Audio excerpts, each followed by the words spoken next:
اعوذ باللہ من الشیطان الرجیم بسم اللہ الرحمن الرحیم السلام علیکم رحمۃ اللہ وبرکاتہ۔ آج ہم سورہ بقرہ کا ترجمہ تفسیر اور خلاصہ بیان کریں گے۔ جیسے کہ کل بھی ہم نے 2 صورتوں کا ترجمہ تفسیر خلاصہ بیان کرا تھا، جس میں ارشاد ربانی ہو رہا تھا کہ ہم نے ابرا یعنی کہ بادل سے سایہ کر دیا تم پر، اور اتارا ہم نے تمہارے کھانے کے لیے من السلویٰ کہ کھاؤ پاکیزہ چیزیں جو ہم نے تم کو دی، اور انہوں نے ہمارا کچھ نہیں کیا بلکہ اپنا ہی نقصان کر دیا۔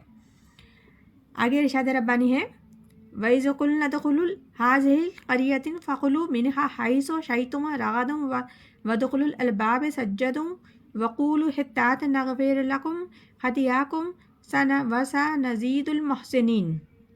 جب ہم نے کہا کہ داخل ہو جاؤ اس شہر میں اور کھاتے پھرو اس میں جہاں چاہو، آزادی سے داخل ہو، دروازے میں جھکے جھکے اور کہتے جاؤ بخش دو، معاف کر دیں ہم کو، اور ہم قصوروار ہیں، اور زیادہ بھی دیں گے نیکی کرنے والوں کو۔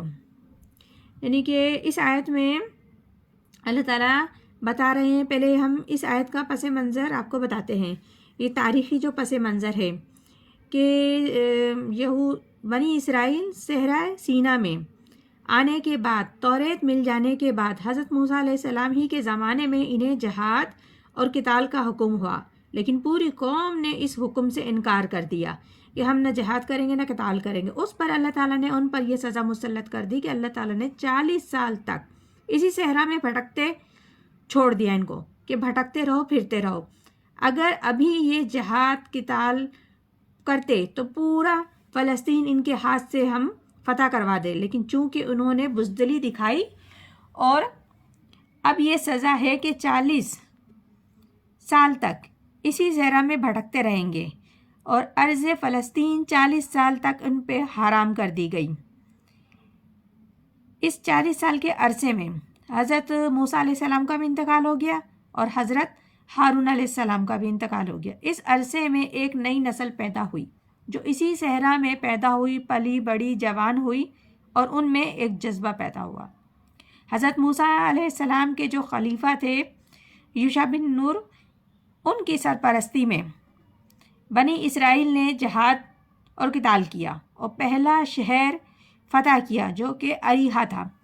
اسی بستی کا ذکر اس آیت میں آیا ہے کہ فاتحانہ اس شہر میں داخل ہو، خوب کھاؤ پیو اور سجدہ کرو، داخل ہوتے وقت سجدہ کرو، ایسا نہ ہو کہ تکبر سے تمہاری گردنیں اکڑ جائیں۔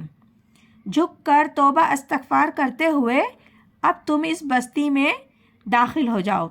اب اگر تم یہ عمل کرو گے تو ہم تمہاری خطائیں معاف کر دیں گے، اور تم میں جو بھی محسن ہیں ہم انہیں اور بھی انعام و اکرام عطا کریں گے۔ آگے ارشاد ربانی ہے فَبَدَّلَ الَّذِينَ ظَلَمُوا قَوْلًا غَيْرَ الَّذِينَ قِيلَ لَهُمْ فَأَنزَلْنَا عَلَى الَّذِينَ ظَلَمُوا رِجْزًا مِّنَ السَّمَاءِ وَمَا كَانُوا يُفْسِقُونَ۔ پھر بدل ڈالا ظالموں نے کلمے کو خلاف اس کے جو کہا گیا تھا، اس سے پھر اتارا ہم نے ان پر عذاب آسمان سے، اس وجہ سے کہ وہ حکم کی نافرمانی کی۔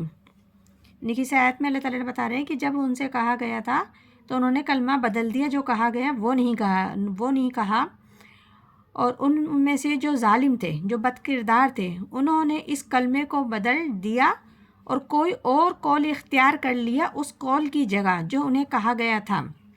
یعنی کہ حطاتن انہیں کہا گیا تھا کہ یہ کہتے ہوئے داخل ہونا کہ بخش دو ہمیں، لیکن انہوں نے حباتن کہنا شروع کر دیا گیہوں چاہیے ہمیں۔ تو جن لوگوں نے یہ حرکت کی تھی ان پر ہم نے آسمان سے ایک بہت بڑا عذاب نازل کیا، طاعون کی بیماری کی صورت میں ان پہ یہ عذاب نازل ہوا، اور جنہوں نے یہ حرکت کی تھی وہ سب کے سب ہلاک ہو گئے، سبب اس نافرمانی کے جو انہوں نے کی تھی۔ یہ سورہ بقرہ ہے جس کے ابھی ہم نے 2 صورتوں کا خلاصہ تفسیر بیان کیا۔ انشاءاللہ تعالیٰ آگے بھی مزید کریں گے۔ اللہ تعالیٰ ہم سب کو قرآن پاک صحیح بہتر پڑھنے کی، سمجھنے کی توفیق عطا فرمائے۔